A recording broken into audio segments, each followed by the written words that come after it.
actually listen to. There's two actually very important ones. One is Valmiki Ramayan, see that flared up over this Tulsi Ramayan, where they're saying that, oh, Tulsi was not a Vaishnava. The Gurudev said, no, he was Vaishnava. So it was written in Hindi though. It wasn't in Sanskrit, like Valmiki. So anyway, even before I actually the first, I don't know if you ever heard of him, but very beautifully written, very beautifully written. All the stories of Ramayan were in there, like that. But he was not a Vaishnava. So, but the big controversy was they said that Tulsi was not a Vaishnava. But Gurudev said no, he was a Vaishnava, and to have such a so Gurudev would also read on this Ram Navami, especially. It's one of the most beautiful poetries, and actually Prabhupada Swami Maharaj quotes one shloka from his Rama. Beautiful. But first I wanted to say that actually, who is Dasarath? Who was King Dasarath? So if you see his name, Dasarath, Dasa means 10, and Rath means chariots. So Dasarath was so strong, actually, he was so powerful, that he fought in 10 directions simultaneously. And his cart seemed to be always like in every direction, 10 directions, all 10 directions simultaneously fighting. And he was such a great warrior that even the demigods, when they would have trouble with the Asuras, they call on Dasarath to help come and fight in their wars like that. So Dasarath was not an ordinary personality either. But the remarkable thing was he's such a powerful personality like this. He comes in the Ikshvaka, they call it the Ikshvaka Kuladan. In the dynasty of Ikshvaku, which is mentioned in the Bhagavad Gita, Imam Vivashvara Yogam, like this verse here, he's mentioned like that, the Ikshvaku dynasty. This is the solar dynasty. Krishna appeared in the lunar dynasty. So he appeared in a solar dynasty. These are Kshatriya fighters like that. So anyway, Dasarath was so strong like that. So even though he was such a powerful personality, he was very soft-hearted. Very soft-hearted. So Ramachandra in the Dasavatar, he's described actually as a Dhiradatta Nayaka. Dhiradatta Nayaka. Dhiradatta Nayaka, a hero that has three qualities especially. He's very grave, he's very generous, and he's very chivalrous. So in this verse here, it's said that how is he generous? That Ravan, he had 10 heads. Right? So in this verse, it's saying, Dikpala, how's it go? Dikpala, protector, anyways, the protector of 10 directions, like that. Dikpala, Kamaniyam, that the demigods, they wanted to get rid of Ravan because Ravan was such a powerful personality, had taken over the whole seat, and even demigods were actually coming to Ravan to bow like that. So when he was killed actually by Ram, he had cut off all of his heads, and he offered his 10 heads in every direction, 10 different directions like that. So that was how Ravan, he ended his match like that. So, and then the other thing was, there's another part of the verse where he's describing how he is so generous, like that. Rama was so generous. By doing this, he appeased the gods, he appeased the demigods by offering their 10 heads like that. And the other part, But you know, Dasarath's Sutta was so, King Dasarath was so amazing personality, and he was so soft-hearted, that when Ram was banished for the forest, what happened, Dasarath practically immediately left his body. He could not tolerate the separation. And we heard a lot about the story about Kakea this morning and things like that, and how the whole story came about, that he had to fulfill his promise. So anyways, King Dasarath was such a very powerful personality, but the way Ram appeared was this. He was getting, Dasarath. He actually, he wanted to have a child. So what happened was, he decided to do Ashrameta Yajna.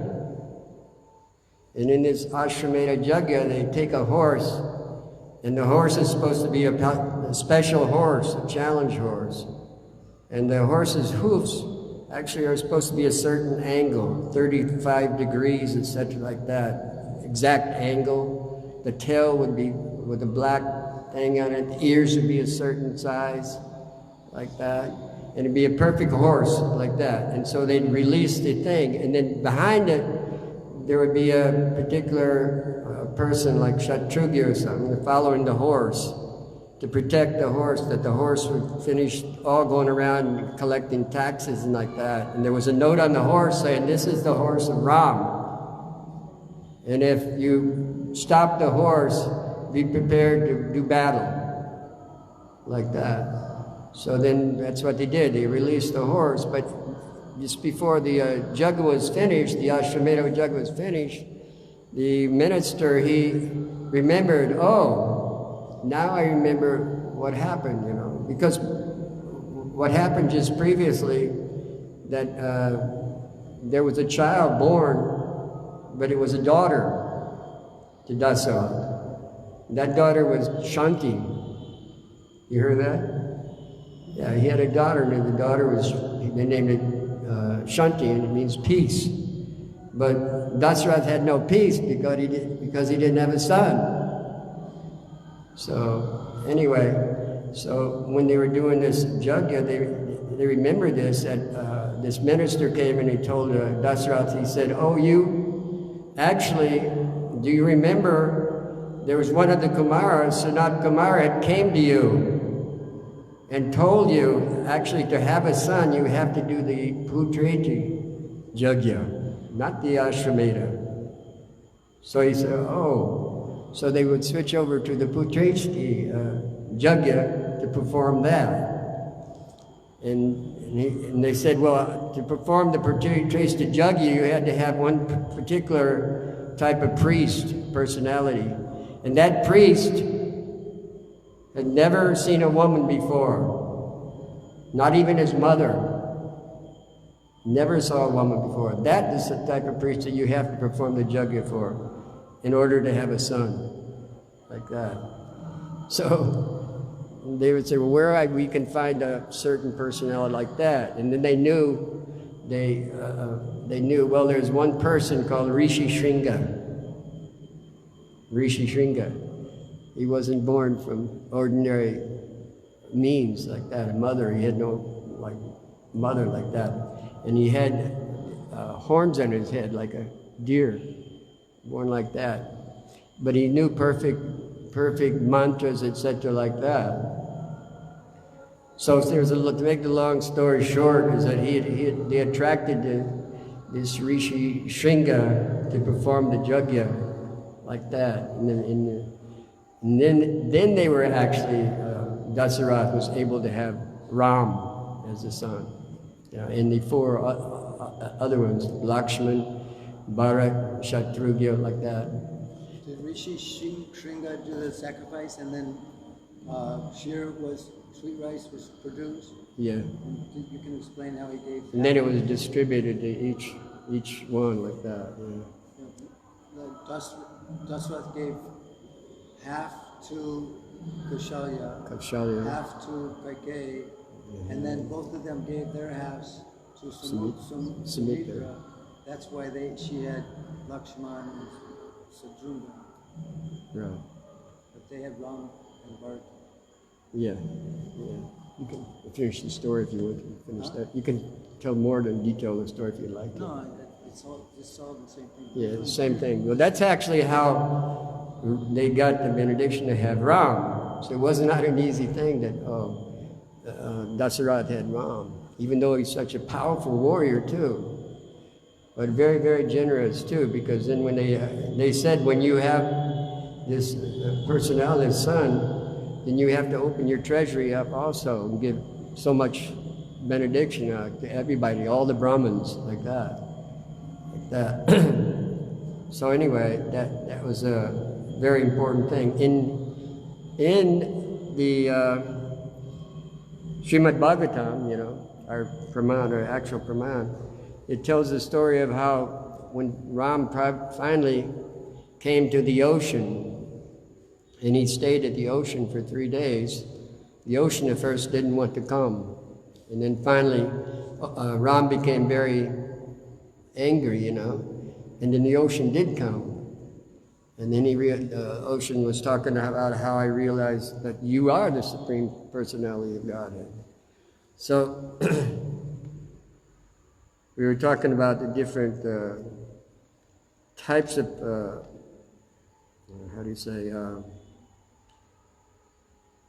what they say, avatar, Ram avatar, like that, incarnations, like that. So there are different types. There's Swamshan, there's Vilas, there's Prabhav, etc., like that, and very deep. And Ram is exactly the same as Krishna, except for the function. His functions are different, and in some color different, like that. So he's exactly the same powers like that, but he's not using it. But he doesn't have the 4 main things that Krishna has, like that. But out of the 3 Paravasta, different incarnations like that, of Ram, Krishna, and Nrsimha, those 3 are the special ones to be worshipped like that. So anyway, when they came to the ocean here, it said here, Prabhupada gave a really beautiful purport, which I wanted to read a little bit, And it said here that Kamam Pravaha Jahi Vishrabasova Meham Trilokya Ravanam Avapnuhi Vira Patnim Badnihi Setum Ihate Yashiso Vitijai Gayanti Dig Vijayinti Yamupeti Budvar. He said, my Lord, you may use my water as you like. Indeed, you may cross it and go to the abode of Ravan, who is the great source of disturbance and crying for the 3 worlds. He is the son of Vishrava, but is condemned like urine. Please go kill him and thus regain your wife, Sita Devi. O great hero, although my water represents no impediment to your going to Lanka, please construct a bridge over it to spread your transcendental fame. Upon seeing this wonderfully uncommon deed of your lordship, all the great heroes and kings in the future will glorify you. So in Prabhupada's purport here,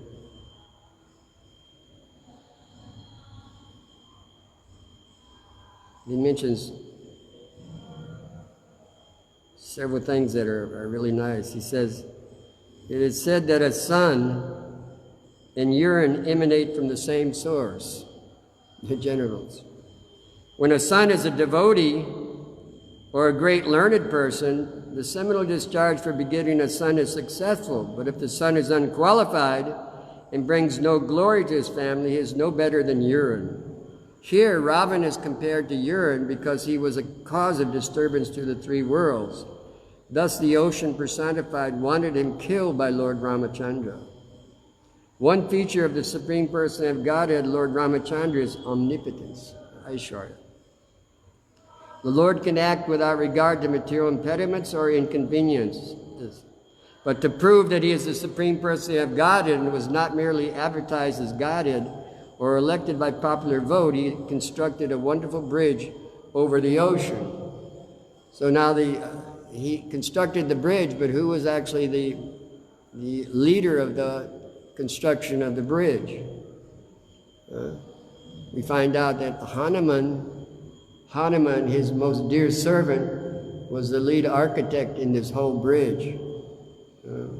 Hanuman, and there's the whole story of how Hanuman actually was the perfect example, Kapir Patir Dasya. He's the perfect example of Dasya. Not ordinary Dasya, it's actually Paricharya Seva. Paricharya, I mean, he gave his body, his mind, everything for service to Ram, like that. And even when Ram's Leela was about to wind up and he was leaving, he told Hanuman, "You must stay." Even though Hanuman stayed in the service to Ram for many thousands of years, they said like 11,000 something years he stayed in a service, serving Ram hand and foot. Imagine that. Not going any place without Hanuman. Hanuman would be there, protecting him. So even he carried Ram over the ocean, even like that. He carried Ram, and he was more exalted than Garuda because he would give Hanuman his tail like that for shade and things like that. All these different things. Hanuman was topmost servant like that. So anyway, in this verse here about the ocean and like that, Prabhupada, he quotes a famous Hindu poet. And we know who this Hindu poet is, right? Tulsidas.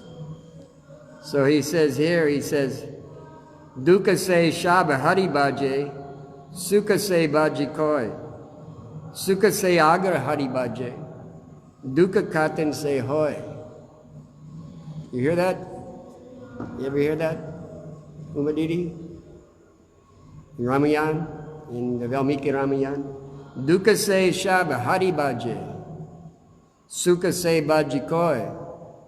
Sukha se agar hari baje, dukkha katan se hoy. Very nice. Prabhupada says, when one is distressed, he goes to the church or temple to worship the Lord. But when opulent, he forgets the Lord. Therefore, punishment by the Lord through material nature is necessary in human society. For without it, men forget the supremacy of the Lord due to their dull, blunt intelligence.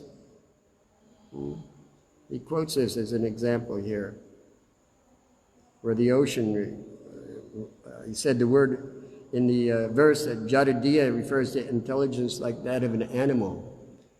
We're living especially in this Kali Yuga when people have Jadadiya. You have intelligence is like animals. So that's the only reason they would go to church and stuff like that, to pray to relieve their distress like that. So the whole Ramayana, the whole story, all these pastimes, they're filled with so much like distress and separation and things like that. It's a whole Vipralamba thing, the whole feeling of separation. For example, like Hanuman, when he left like that, he left Hanuman there seated in Kimpurusha, Varsha, something like that. He left him there, and Ram told him, you have to stay here for the sake of people on this planet. Otherwise they will forget my glories. Like that. So he stayed there, even though he was with Ram for so many thousands of years, 11,000, 13,000, they say, years like that, side by side with Ram, like that. Still he had to stay, like that. So it says that a person with such intelligence cannot understand the Supreme Personality of Godhead. Without being beaten, an animal cannot understand the purpose of a man. Similarly, those who are dull-minded cannot understand the Supreme Personality of Godhead, but when punished severely by the modes of material nature, they began to understand Him.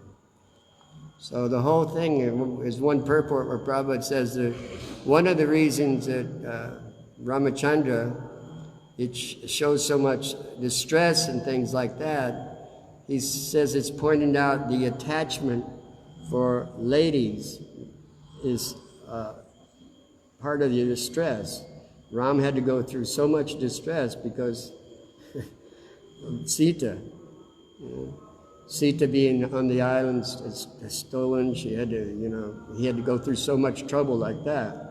So Prabhupada points out that distress is the attachment, that attachment for women and men like that. So anyway, the whole Ramayana, the whole pastimes are like that, filled with suffering like that, so much suffering. That's why practically everybody that listens to it or sees the Ramayana, they break down in tears. Even to the point in Florida one time, they said that when they brought out, this Ramayana movie, and Gurudev was watching the Ramayana, and he said tears were running down Gurudev's eyes, and just watching the pastimes of Ram. There's so much filled with like pain and suffering like that. So it's a very important step in understanding what Vipralambha is, separation is. And it's not that we just jump to the point of Sambhog meeting like that, that this Ramachandra has a certain aspect that is very important to understand. Anyway, these are some of the points that I was going to make. There's a lot of different stories of Ramachandra, but I'm going to stop here and let you say something. He says our take should be now. No? So why don't you continue for 3 minutes? 3 more minutes? So anyway, Vipralambha. We say that this is very powerful, it's the whole Vipralambha, this separation, this pain and the distress that Ram went through, right up to the end. Right up the end when he had to give up Sita,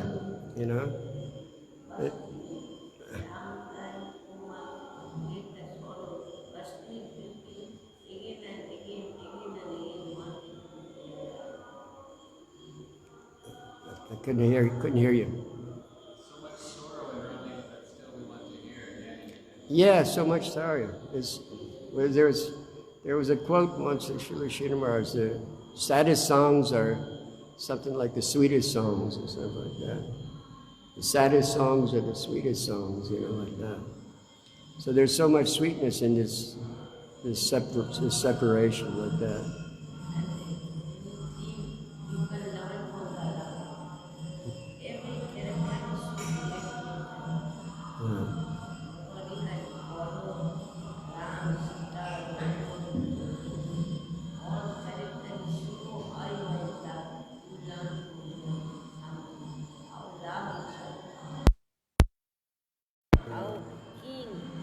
Was Ramchandra. King means sannyas. His own nothing for him, everything for the subject. So you can learn so much from hearing these stories of Ramachandra. So many stories of pain that Dasaratha went through, Lakshman, all of them, they all went through. Sita.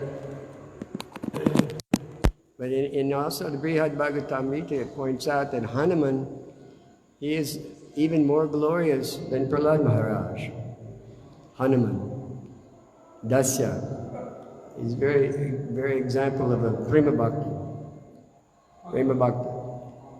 So even Prahlad Maharaj, because Prahlad Maharaj, he reached perfection, they said, by Smarana. And then Prahlad Maharaj is glorifying Hanuman and saying that Hanuman, he actually gave his whole body, mind, everything. Where I am just thinking, I'm remembering like that. So Hanuman, the devotees actually in the Ramayana, things like that, where they serve. And also at the end, at the end of the Ramayana too. It goes all the way up to the end where it was saying that Sita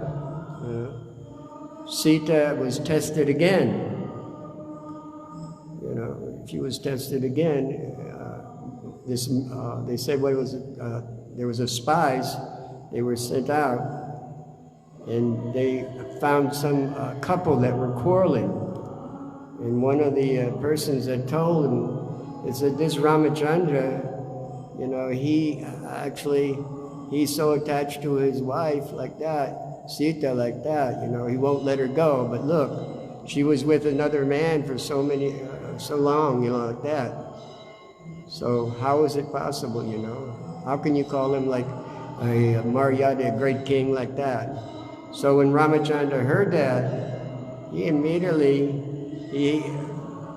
had to release his attachment for Sita. Like that. But, you know, everybody knew that, why are you doing this? We know that Sita is pure. There was nothing that happened like that.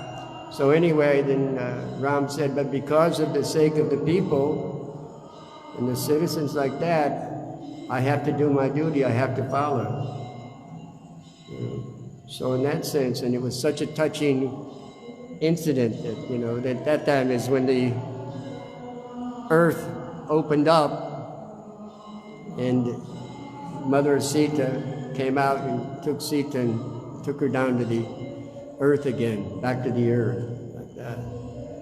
So anyway, that was such a powerful, actually, experience on that, of losing Sita like that. So, and then there's some other instances about the golden Sita. I don't know if the story came up about the worship of the golden Sitas like that, different Sitas. So anyway, those are some of the things. There's so many stories like that that would be told. Gopi, you want to tell one story? One story before the arti? I can try. I didn't go to the airport.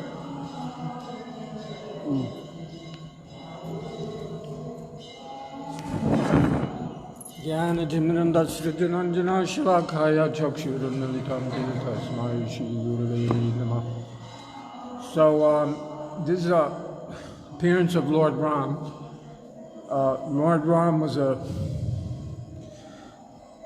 Lord Ram actually, he came, Gurudev said in one class in Mathura, he said, Lord Ram came to show us how marriage life is just full of suffering.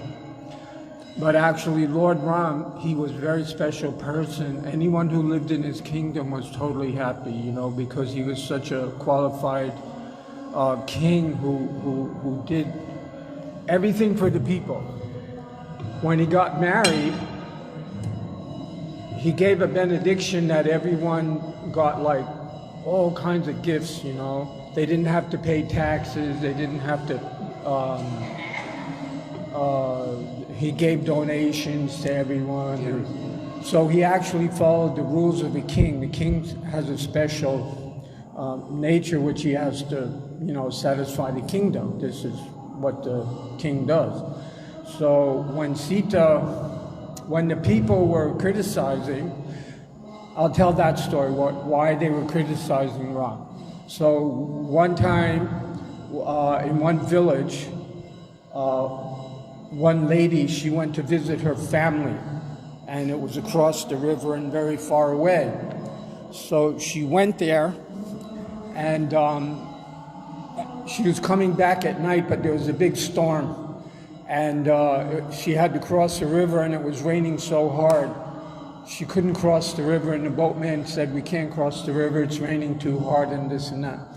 So she didn't know what to do. It was raining so hard to go back to her family's house. It was too far, so she actually stayed in the house of the boatman. The boatman was a very old man, and in the morning time, when she didn't come that night, her husband was waiting for her, and all of a sudden she appears, and he said, well, where were you? You know, he said, you didn't come home last night, where did you stay? And, you know, she said, well, I stayed in the house of a boatman because it was raining very hard and I couldn't go back to my relative's house. So he said, what? He said, then you should go back there because woman in Indian culture, if they stay at a home for overnight, then they lose their chastity, and the husband rejected her. So when he rejected her, everybody, all the women, they disapproved of the action, and he told her, don't come in my house, you can't come in my house. So they had a big meeting in the village, and all the heads of the village decided that, she should leave. And so she was forced out of the house. So she thought, this is not right. I mean, it was against the principles of, I had no other choice. What could I do? So she went to Ram. And when she went to Ram, she went all the way to Ram's palace where he was in the middle of the night, and she tried to see Ram, and the gatekeepers wouldn't let him in. Ram's sleeping, resting, this and that. So she left. And when she left in the morning time, Ram heard about it, and he went to the guard, and she said, well, some lady came last night and you didn't let her in. Why? She said, I'm a king, it's my duty to meet any one of my citizens at any time, and so you didn't, this is what my vow is. And so he said, go and find her and find out what she wanted. So they went out, they couldn't find her anywhere, and Ram was totally in anxiety about the whole thing. He said, you turned away this lady. Later on, he found out that the lady, they couldn't find the lady. So later on, they found out through one of, he wanted to find out actually what happened. And he went to one village, and he went in disguise. And he disguised himself as a poor Brahmin, and he had a torn cloth and everything, and he went out, and he just happened to go to where the village was. And they were talking about Sita and this and that. And Ram was like, wow,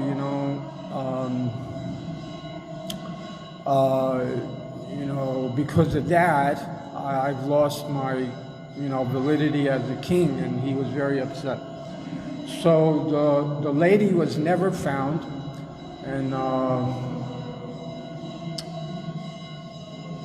later on, when they heard, when he went to that village there, they were talking about Sita also. So Ram was totally in anxiety. He was like, he came back and he had heard that they didn't agree with Sita even being there. So just by accident, he went to that place and he heard about it. And he came back and he was totally in anxiety because he realized that people were saying in my kingdom that Sita should be banished. She shouldn't live with me and she's unchaste. So, if anyone has any doubt about the king and his wife, then the king has to do something. So it was his duty to banish his wife because the people were the main focus of his life. And if they didn't agree that she should be there, then he had to follow that, to please the citizen. More than his wife, more than anything else. Whatever the citizens desired and whatever they thought, he had to fulfill that desire. That was his dharma. So when he was in total anxiety about the whole thing because he realized he had to abandon Sita, he went to his guru. What was his guru's name again?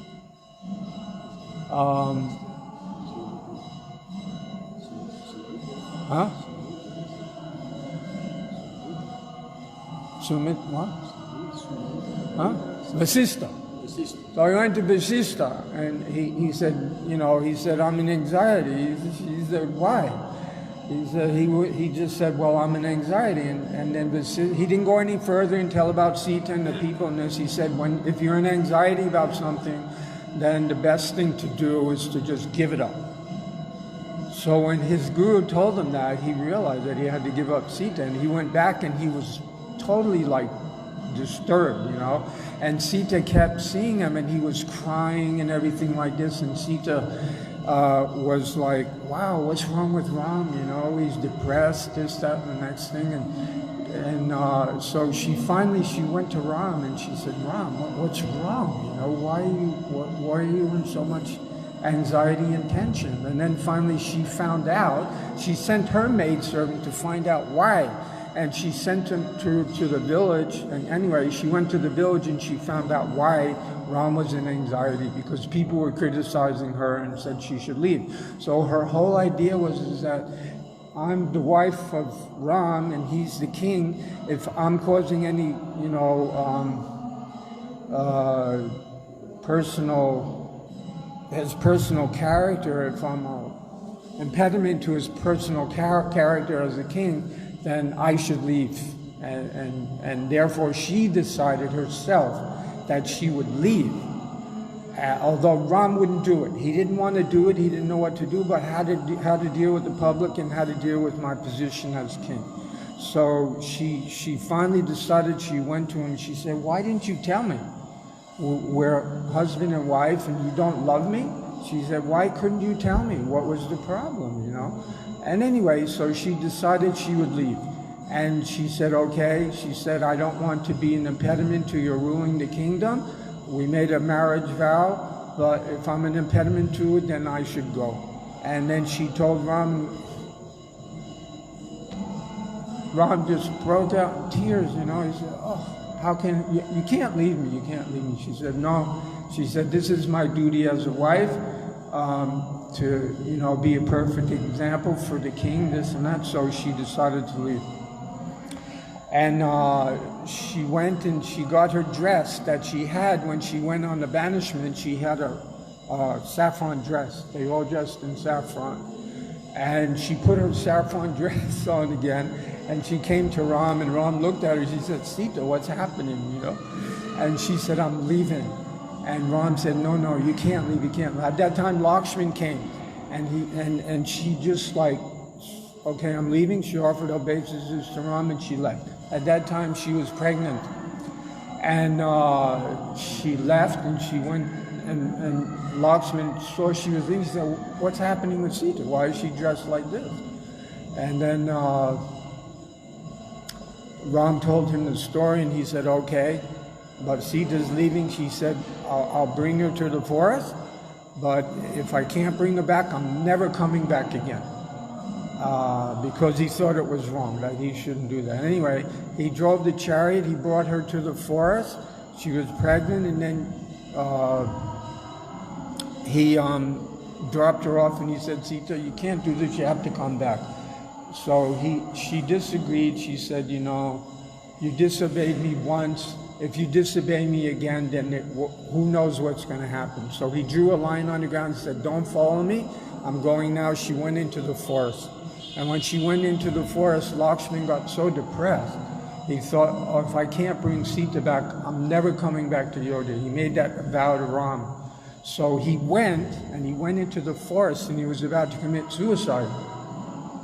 Set the fire and everything, lit the fire, and then all of a sudden he's walking towards the fire to enter into the fire because he couldn't bring Sita back. And all of a sudden the Shish comes, and he says, Ram, he said, Lakshman, what are you doing? What are you doing? You know, and he told him this is not a good idea. It's tamasic, it's rajasic, and you shouldn't do that, you know. And so he stopped, and he went back to Ram, and then that's all I can remember. Anyway, let's do the OT. Anyway, Ram was such a pious king that all the animals would eat on the same, but even the tigers and the deers, they would eat on the same side of the river and be very close to each other. And he ruled the kingdom after, you know, for many years, and everybody lived very happily.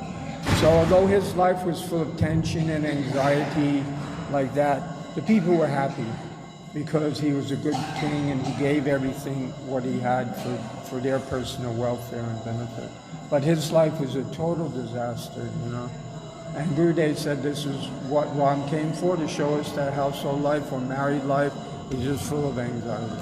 So this was the example he was giving, but also he was showing the righteous conduct of a king, you know. So the one time when Lakshman, he left the forest to go in exile, Bharat was appointed, came back, and he said, where's Ram? Oh, he was banished by such and such, his father had died. And he said, oh, no, I have to go and bring him back. So anyway, he was showing that he was a righteous king.